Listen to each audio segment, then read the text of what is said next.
What does conscious communication mean? Okay, it's a good question. It's really about being fully present as you communicate.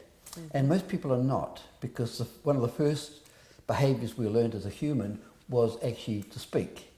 And so it's just a habit, and people are not really present when they're communicating. And they generally are thinking about what they're going to say next rather than to be listening to the other person. So they're just not present. And what that means is that when a person's communicating, they are in their minds what they're about to say, they're in their emotions and in their body. So it's a full communication. And this is what I teach people to do.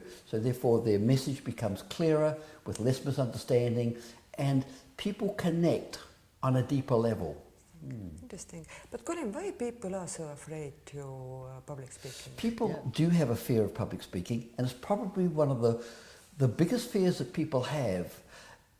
And when I started speaking publicly, I confronted that fear myself. And what I discovered is what people are most afraid of, and the biggest fear that people have, is the fear of exposure, the fear of being rejected, humiliated, or losing control. And those are the biggest fears that people have, even higher than the fear of death.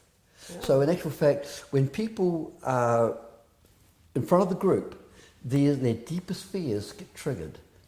And having been in Vietnam during the war, I actually experienced more fear in speaking publicly than in battle.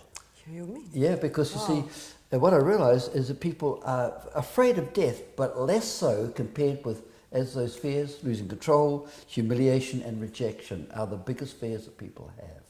And that gets confronted when they speak in publicly. So on the course, we show people how to overcome their fears. So it's possible to overcome? Absolutely. Very good. When we're present with ourselves, then fear disappears. Okay. But what people try to do is they try to control their fears. The more they try to control their fears, the more their fear controls them. So I show a very simple process, how for people to be present with their fears, and what happens, the fears disappear. And they then fully command of themselves.